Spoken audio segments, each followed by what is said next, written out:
In this final lesson, focusing on the period of the Gilded Age, what we're going to do is talk about foreign policy. We're going to talk about the relationship that the US had with a number of other foreign powers during this period of the Gilded Age itself, and then we're going to start to look at politics and the populism that began to grow out of the period of the 1890s into the early 1900s as well in the next few lessons. So, in the 19th century, we see the USA is relatively detached from the issues of foreign affairs. And this is something that we talked about in a previous lesson when we talked about how the US was relatively isolationist. Now, isolationism is going to be a policy that is examined in more detail when we look at the US in the 1920s, which we will get to in the future. But at least in the 19th century, in the 1800s, there was still this general detachment of the United States from the issues of foreign affairs. There are a number of reasons why the US was able to avoid getting involved in many different foreign policy issues. So, for example, they were geographically in a nice position, owing to the fact that they were so far away from the great powers of Europe. It meant that during this time they could just not get involved in anything that's going on across the pond, as you will, across the Atlantic Ocean, looking at all of the issues that relate to the issues in Europe. The birth of the USA was also a relatively unique period and a unique feature of world history.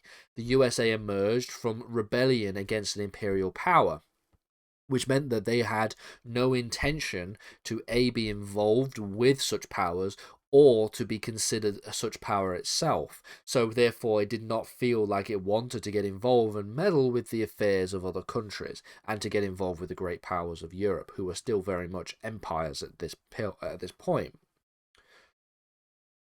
We can also think about the 1823 Monroe Doctrine. James Monroe was the President of the United States in 1823, and he issued the Monroe Doctrine.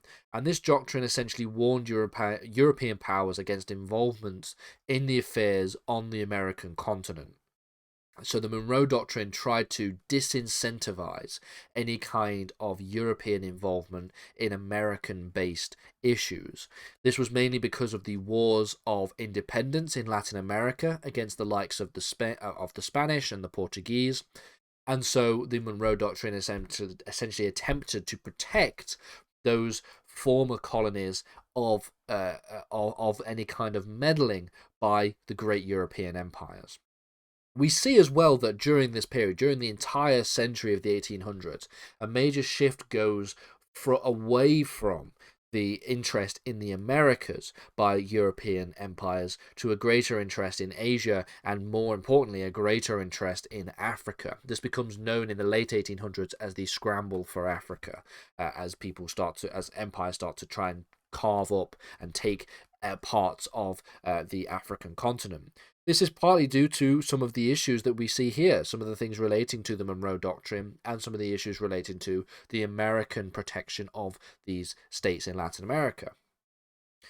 It was also applied in 1866 against French involvement as well in the Americas. So, for example, let's think about this. French involvement in Mexico. During the American Civil War, the French decided and was able to successfully establish a puppet emperor, Emperor Maximilian, in Mexico, which was supported by French troops. This led to a rebellion by Mexican forces. Following the end of the American Civil War, so following the end of America's period where they were definitely looking inwards, the US Secretary of State William H. Seward demanded the French withdraw from Mexico. This resulted in the moving of 5,000 troops along the Mexican border. They were very much involved in trying to ensure that the French would leave the Americas and would leave their involvement in Mexico. The French would capitulate as a result of this and withdraw from the region. So the Americans were very, very serious when we talked about their desire to implement the Monroe Doctrine. This was an accurate example of the application of the Monroe Doctrine. However, the Monroe Doctrine itself was not used particularly consistently. So, for example, the USA did not prevent British forces from acquiring colonies in British Guiana and on Honduras in 1831 and 1832. So despite the fact that immediately after the implementation or the declaration of the Monroe Doctrine was made clear, the US just refused to, or at least did not prevent the British from getting involved in British Guiana and Honduras. In addition to this, they also saw that the Spanish maintained their control over Cuba until the end of the 1800s. Cuba will become quite problematic for the US in the 20th century, and we'll get to that in future lessons' time. We also see during this period tensions over what to do and and how to relate with Canada and with the British control over Canada. So the period of 1865 to 1890, which is what we've been exploring in this series of lessons, saw the US try to consolidate its territory on the American continent and also take an increasing interest in Latin America. This is also part of the Monroe Doctrine, implementation of Monroe Doctrine. So when we talk about the further relationships, when we think about the growth of America's expansion in the north, in 1867 the USA purchased Alaska from Russia for the sum of $7.2 million. The main reason for this was to remove Russian presence from the continent. Again, Russia being a European power, Russia being a European empire at this point in the 1860s, it is important that Russia essentially get removed from the continent, and so therefore they just bought the land that Russia owned off Russia themselves. The purchase of Alaska was very confusing.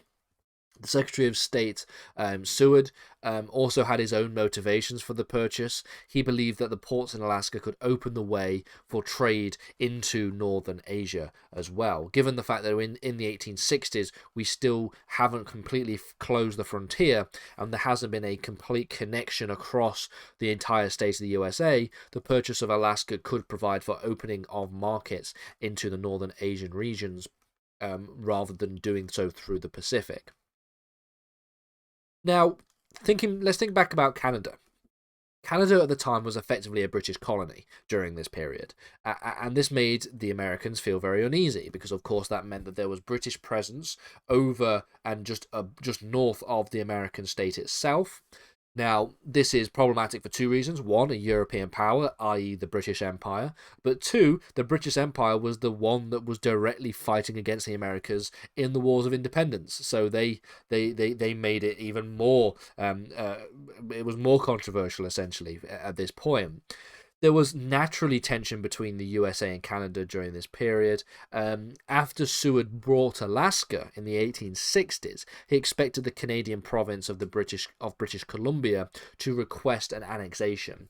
However, many believe that this province should be annexed by the USA, despite the fact that this did not happen. There was also Canadian migration southwards in the 1870s and the 1880s, when the USA seemed to be developing at a much faster rate than the de facto British colony that was Canada. We will get back to Canada when we look at the 1890s and the early 1900s as well. But for now, we just know that the British still had a certain amount of presence over regions within Canada, and this obviously caused tensions between the US and the British during this period. When it comes to Latin America, the US sought to develop its influence over Latin America. This led to the first Pan-American Conference of 1889. Within the Pan-American Conference of 1889, we see 18 countries meeting in Washington in October, and they do so with two main goals in mind. So they first wanted to create a customs union, which would essentially offer free trade across the entire American continent, and therefore lower tariff barriers across the entire continent, which would be beneficial for everybody in the American continent. There was also the aim to establish a system for international arbitration. This would be to avoid future wars. Don't forget, America has gone to war with other Latin American states, specifically Mexico, during the 1800s, the late 1700s. So the idea that there would be no warfare on the American continent would be achieved by this instigation of an international arbitration system. These goals did seem to be rather ambitious, and as a result, little was agreed beyond some trade agreements and a weak arbitration system, which was only signed by half of the 18 delegates. So even though it was on paper considered to be a good idea, the free trade agreement, the customs union, and a full international arbitration system, in reality what it did achieve was a little arbitration system and a small amount of trade agreements. By the late 1880s, more Americans were supporting foreign involvement, and with the closure of the western frontier, we see that this is in conjunction with the development of the US economy as well. When it comes to protection of trade, the growth and improvement of trade comes along with the growth in military protection.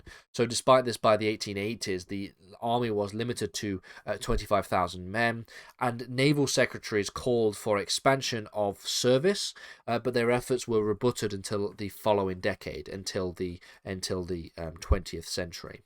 So generally speaking, if we were to take a holistic understanding of the foreign policy of the 1860s to the 1890s, we can see a number of different issues that were attempted. So the Pan American Conference, for example, we see further tensions with Canada, for example. We see the imposition of certain tariffs, as per the previous lesson, which we saw with the 1890 tariff agreements.